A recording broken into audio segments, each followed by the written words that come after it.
welcome back to my channel. So for today's video, I am going to be doing a girl talk catch-up mukbang.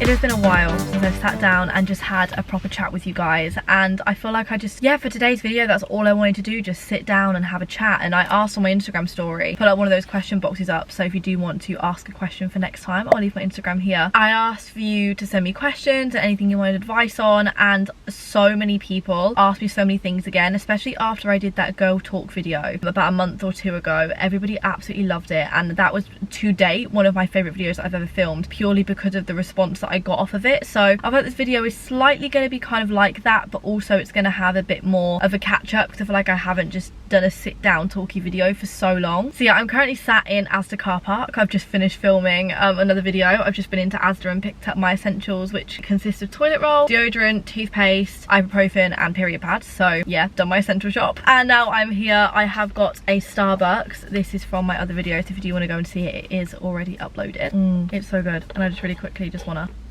it's an addiction, okay? So yeah, I've got a list of questions. I'm just gonna get straight on into them because there actually is quite a lot more than I thought. So I hope you guys enjoy. If you do, please smash a huge thumbs up, and other than that, let's get started. Okay, question number one. Why did you lie about going on Love Island? This has been like a really common question in the last couple of weeks for me, and to put it blatantly, I wouldn't necessarily say I lied. It was more just a bit of clickbait because I'm a YouTuber. Like, why not? I know that might sound really bad, but if ITV have given you the opportunity to go to the Love Island villa, obviously a YouTuber is going to pretend that they're going in, and you know, I was in talks with the producers about going in a couple of years ago, which I've already spoken about in a video, so it was like a really good thing for me to play off of. And then obviously because it did so well the first time, the producers actually invited me back to go to Casa Amor, and I was like it, like I'm just gonna pretend that I'm going into Casa Amor. It was basically just my way of promoting the show because obviously, you know, I'm working with ITV and I thought that would be the best way to do it. And I also just thought it would be really fun. Like, you never know, like, I mean, I'm obviously not going in the villa this year, but who knows for the future, who knows what's gonna happen. But yeah, it was just a bit of fun. Like, there really wasn't like any like bad intentions with it, because I've had quite a few comments like, I thought you were going in Casa Amor, I'm really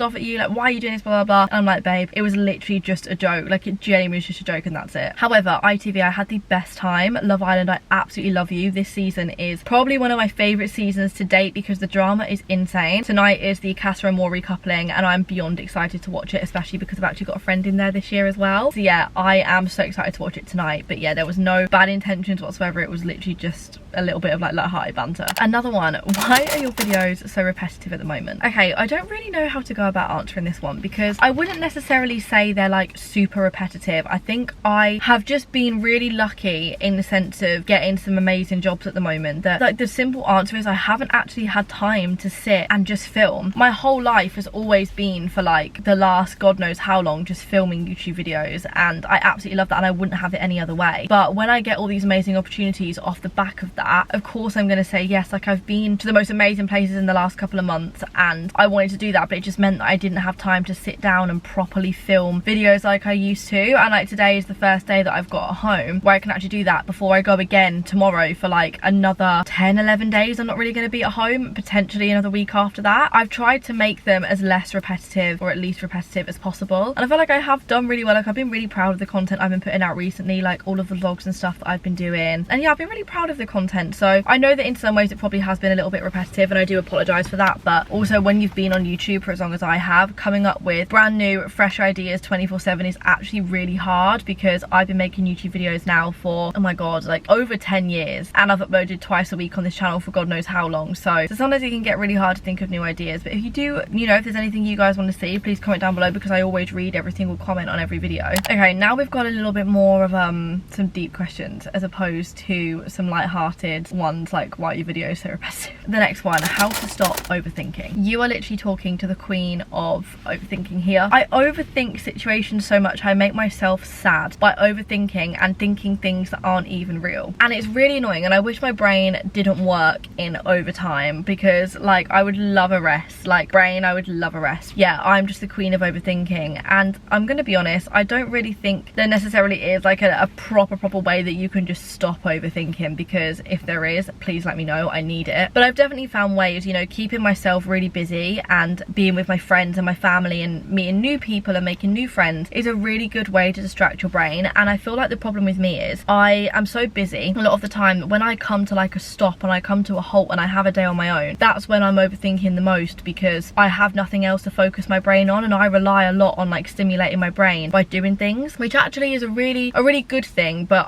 it's also kind of a bad thing, because I want to be able to get back to that place where I was so happy in my own company and I was completely okay with that. And I've definitely lost that a bit recently, and I'll admit that, and I don't think that's a bad thing to admit, but yeah, I've definitely lost that recently. So I'm just trying to build that back. So to stop overthinking, I think just spend a lot of time with your friends and family, and you know, try and get yourself into a good book or try and get yourself into a good series. Like for me, I absolutely love reading, but when I read, my brain overthinks more because I find it hard to like actually let myself escape into that book. So that's something that I'm working on, and when I get some better tips, then I will let you guys know. The next one, how to deal with loneliness. Again, this is like the weirdest thing, because even though I have the most amazing people around me and I live the most incredible life, I occasionally do feel really lonely. And I don't think it's like a bad thing to admit that you sometimes feel lonely, because it's a very normal feeling, and you can be surrounded by people 24/7, and no matter how amazing they are, you can still feel that slight feeling of loneliness. And I think that's come from me, where I've lost the feeling of loving my own company as much as I used to, which makes me feel more lonely. Again, it's one of those things where like recently I took myself on a couple of days out on my own in London. I went to the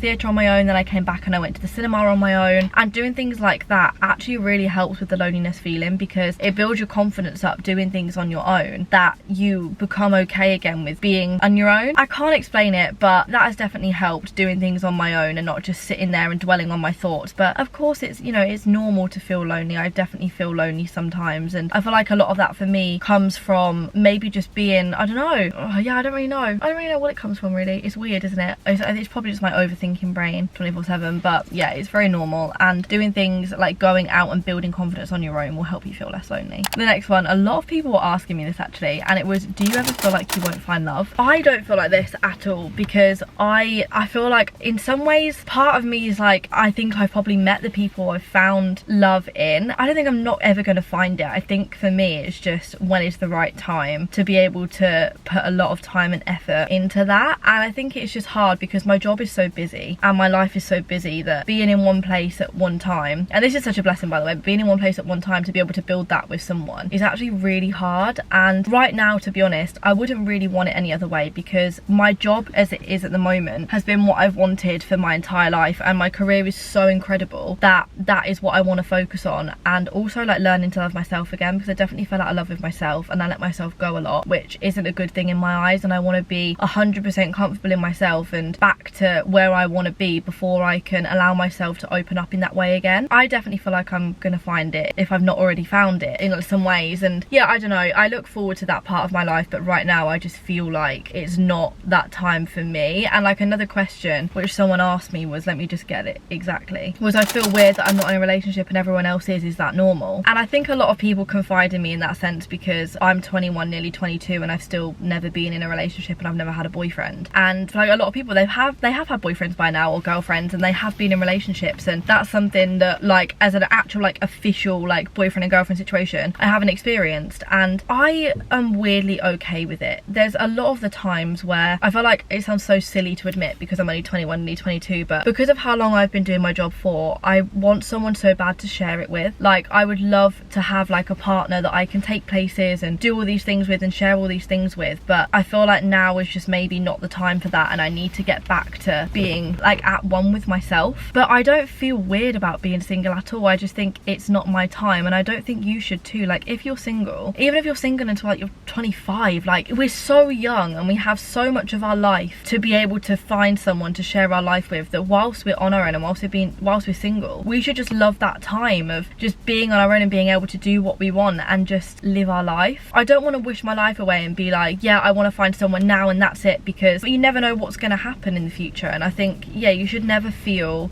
about being on your own, or you should never feel like there's something wrong with you in particular, because there's definitely not. You know, a lot of my friends, apart from a couple, have all been in relationships for the last couple of years, and I haven't, and I've never really found an issue with that, because for me, I've always found my fulfillment in my work and other areas of my life. But don't get me wrong, I am really excited to have that hopefully soon, and like I would absolutely love that and be able to share what I have with someone and vice versa. But yeah, definitely don't feel any sort of way if you are the only single one. It's completely normal, and you know, I confide in you with that. Like, yeah, I've never had a boyfriend and I'm only 22, and that's completely fine. It just means that it's not your time, and your time will come, and when your time does come, it will be so worth the wait, I promise you. Like, it really, really will. Periods, oh my god. So a lot of people were asking me about irregular periods and pain with periods, and oh my god, girls, I have literally been on the worst period right now of my life. I came on 3 days ago, 2-3 days ago, so I'm due off like tomorrow or the next day, and oh my god, it has been one of the worst periods of my entire life. Basically, I suffer with irregular periods, so I actually haven't had a period since April. Yeah, my last period was April. I missed 2 periods and I wasn't pregnant, like nothing to do with that. Took a couple of pregnancy tests because I was like, oh my god, yeah, not pregnant. I just suffer with irregular periods. I always have. Because I suffer with irregular periods, when I do have a period, my body is like, oh my god, what is going on? And I'm in the most immense amount of pain, and I am like going to the doctors about it and stuff at the moment, so I'm already trying to sort out and figure out what's going on. But yeah, I definitely suffer with horrific periods. Like, the only way I can describe the pain I get is like someone is like getting like a really sharp object and just like twisting it around in my stomach. But the thing is, I personally don't want to go on the pill, just because I don't want to get the side effects. That's just my personal opinion. It's such a big thing to think about, like what sort of like contraception do you want to go on, not necessarily just because of like having sex and stuff, but just for period pains. Like, do I want to go on the pill? Do I want the coil? Do I want the implant? Like, it's such a big thing to sit and think about, and to look at all the side effects, because I know that like the pill affects everybody differently, but I've seen some of my friends go on the pill and it affects them so badly that it's personally put me off. So yeah, I just don't really know what to do at the moment, and I don't really know what my options are. Obviously, I'll keep you guys updated with my journey with it, because you know, there's so many things that it could be as to why I have such painful periods. But it just completely wipes me out when I do have it, and I just can't do anything. Like, I'll literally sit in bed all night just in agony, and then I'll either just want to be in bed, or like TMI, but you just want to sit on the toilet because that's where you feel the most comfortable. So yeah, it's just, oh, I hate periods. But the best way that I've found to cope with the pain is just to kind of, you know, the classics: hot water bottles, baths, ibuprofen is your best friend when you're on your period, for me anyway, or Nurofen period tablets. Absolutely love them, they're amazing. I sit and rub my belly, that feels really nice when I'm on my period. And yeah, just trying to distract yourself with a good TV show or something. And also, I also get up and walk around my apartment, so I'll lay in bed and then I'll get up and do a little 30-second walk and then sit back down, just to kind of, I don't know, keep myself moving, so I'm not just like laying down all the time. But yeah, there's loads of different ways that you can help periods. But oh my god, I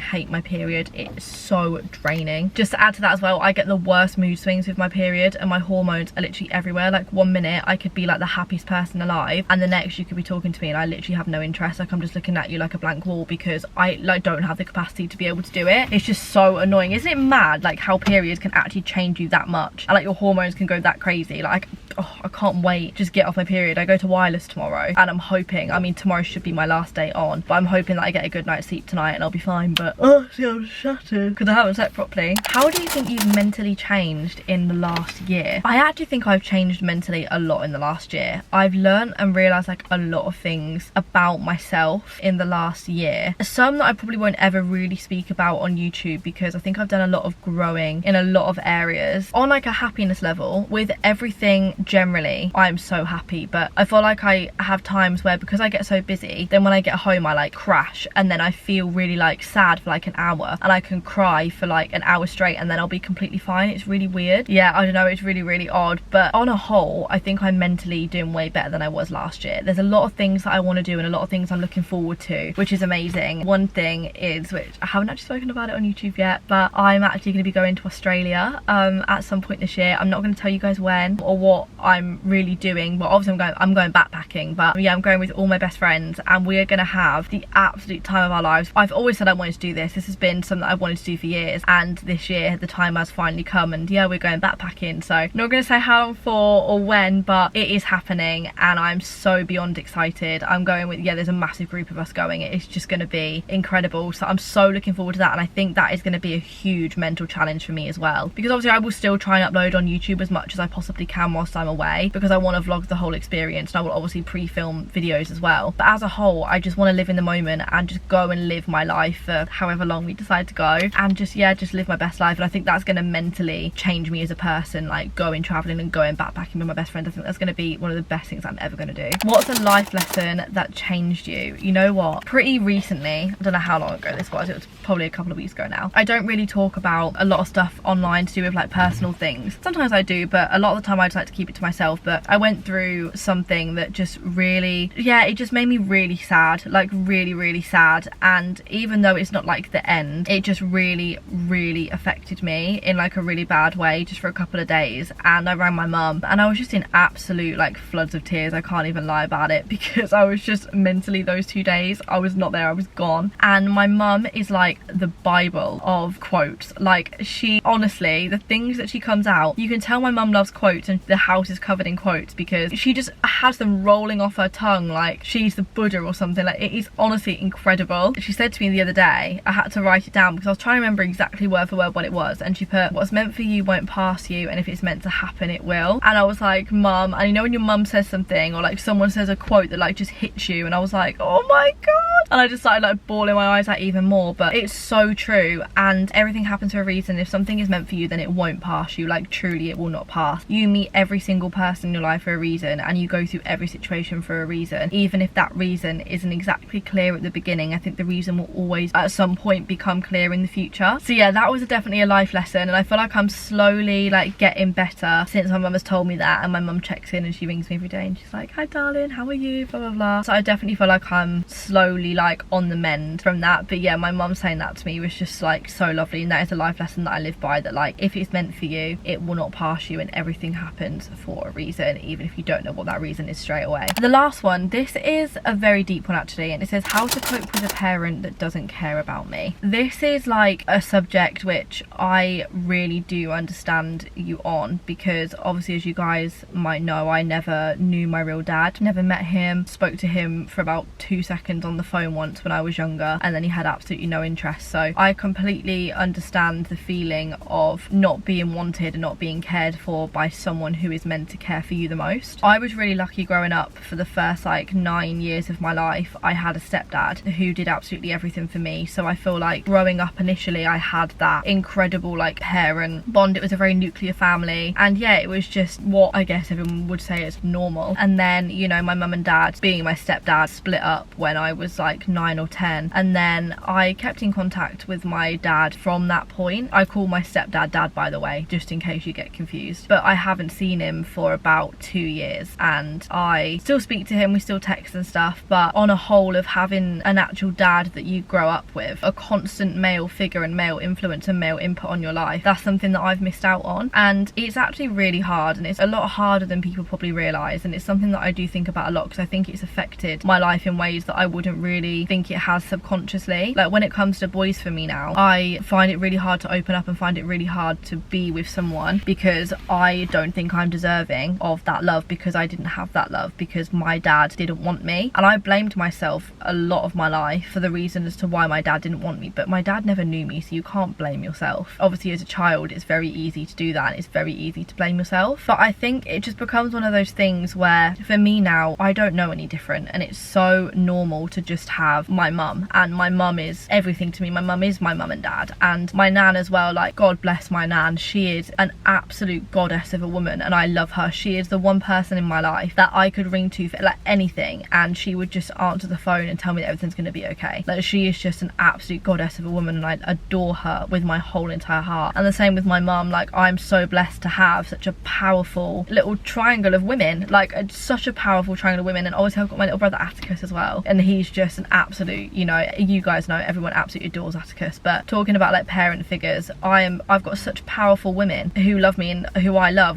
Is such such an incredible feeling. But regarding a father figure, yeah, I missed out on that, and that's a huge thing to miss out on as a child, you know. And it's definitely changed the way that I think and changed the way that I am regarding men and relationships now, which you could see as a good thing, could see as a bad thing. It just means I'm very wary, and yeah, a lot of the time I think I ruin good things for myself because I don't think I'm worthy of them, which is really annoying. It's just one of those things where you have to understand it's not you and it's nothing to do with you. It's always on them. I promise you, there's nothing wrong with you as to the reason as to why they're being like that. It is all of them problem, and they are only going to miss out on watching you grow up and watching you do all the amazing things that you're going to do. And if they don't want to stick around for that, then that is completely their problem. For me now, I'm in the mindset of, you know what, like my dad, he missed out, my real dad, he missed out on watching me grow up, and he missed out on watching me become the person I am today. It's just a very weird feeling, but something that I really understand you on. So please never feel like it's you. It isn't, I promise you. And I'm actually really okay with it now. Like a lot of the time, I remember I used to, every time I'd be with someone's dad, I'd get really upset because it would make me miss, even though I don't really know what I was missing, but make me want that. But I'm so lucky that a lot of my friends' dads have literally taken me in as their own. And like Haz's dad, we went on a holiday a couple of years ago, and he sat me down and had like a big chat with me, and he was like, if you ever need anything, you just ring me. And his name in my phone is his name and then in brackets dad, because he literally is like my second dad. And the same with like Saf's dad as well, like Darren. He has always been so lovely to me and like been like another dad to me. So I've always been really blessed in that sense, and there's a lot of male figures who have kind of like filled that little gap for me, which has been really nice. That was really deep. That was really, really deep. I wasn't expecting it to get that deep in this video. Jesus, how have we gone from me making repetitive videos to me not having a dad? Anyway, I'm now going to end this video here. Hope you guys have enjoyed this little sit down catch up. If you did, please smash a huge thumbs up. Let me know if you want to do more of these and what like girl talk advice videos you want me to do. And obviously everything will always be anonymous, so you can just message me on Instagram